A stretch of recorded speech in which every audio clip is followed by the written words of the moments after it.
Tyson Fury, the Gypsy King, is the heavyweight king. He is the best heavyweight in the world, bar none. I've said it for 7 years. When he's right, nobody at heavyweight can touch him. Nobody. When he's right up here, nobody can touch him. Fury, one thing that comes to mind to me, two things, 2 words: poise. He shows poise. We'll touch on that. And then also clutch. He has the clutch gene. The clutch gene that we talk about with Kobe, Jordan, Game 6 Jordan, Tom Brady, Tiger Woods, young Tiger Woods. He has that clutch gene. When the lights are the brightest, this guy's going to show up. When all the chips, he said it after the fight, when all the chips are down, stop doubting me. I'm the guy.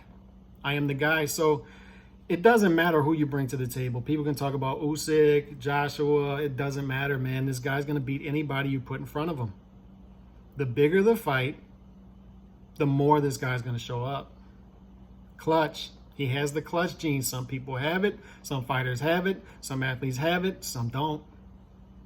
Some people, when that moment is there, they shrivel up. Some people rise to the occasion. And Deontay Wilder fought the best fight that he could possibly fight on Saturday night, although he strategically made some errors, and we'll touch on that. Came in too heavy, abandoned the jab once again. I wouldn't say he abandoned it. He got it taken away from him. But he threw 10 jabs per round, landed 1 jab per round. The heavyweight average for jabs thrown per round is 25. Wilder threw 10 per round, maybe even less than that. I think that was the second fight.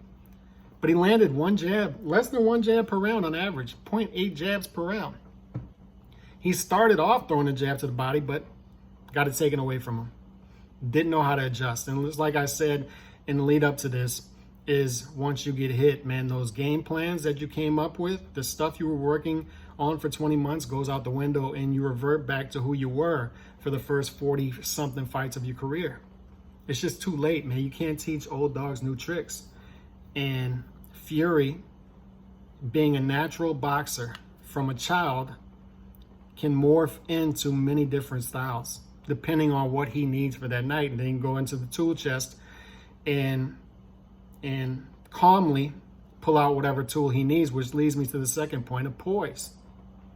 What happened when Tyson Fury got knocked down every time against Deontay Wilder? He picked up the count, caught his breath, took a couple seconds to himself, got up, and bought himself some time. The only real, the only time he didn't really do that was the second knockdown in the 12th round of the first fight, because he got knocked down flat. He rose up like a weekend at Bernie's and got back up. But the other 3 times, man, this guy caught the count at 3 or 4 and just stayed there. And that's why this long count thing that's growing legs right now is so stupid, because he's just following the referee's count. He's just following the count. So whether this guy counted fast to 8 or slow to 8, he was going to get up at 8. He was just waiting his time, taking his breath. He's watched fighters, I'm sure, get up too early after a knockdown. He's poised. He's patient. He's a consummate professional, so he knows to take his time to get up, because he doesn't want to do like Zab Judah against Costa Tszyu, where you get up right away to try to show your machismo, and you do the chicken leg, the stinky leg, the chicken dance, and go back down to the ground, and you got a 10 count, and you lose the fight. He wasn't going to do that. Poise. All right? The poise to get knocked down twice, and then 6th round on, take over the fight methodically. Whether you got to lean on him, whether you got to get out of range, just methodically break him down and take over the fight as each round goes on. Show that patience. And you saw that in the knockdown in the 10th round. That knockdown that Fury had, what did he do? He slipped the left hand, the lazy left hand that Deontay Wilder threw. It was an arm punch. And then he caught him with the right. He was waiting for that punch. Patience. He was waiting for a punch like that, and he countered it. Just beautiful stuff from Fury, man. This guy is a pure boxer, and he looks like a Mr. Potato Head. It's amazing that 277-pound guy can come out there and fight like that with the legs under him. You know, we saw it with Deontay Wilder. Deontay Wilder gains 20 pounds and his legs aren't there after 3 rounds. All that added weight, it's top heavy, it's all muscle, and it's just not there. With Tyson Fury can fight at 255 and then move up to 277 and still look the same. Guys aren't built like that, man. Like, you're not supposed to be able to gain 20 pounds and still have that mobility. You're not supposed to be 6'9", 277 and move like that. It's what I say about LeBron James. LeBron James is 6'8", 240, 250, and he's moving like that across a basketball court, and he rarely ever gets injured. These guys are aliens. Aliens.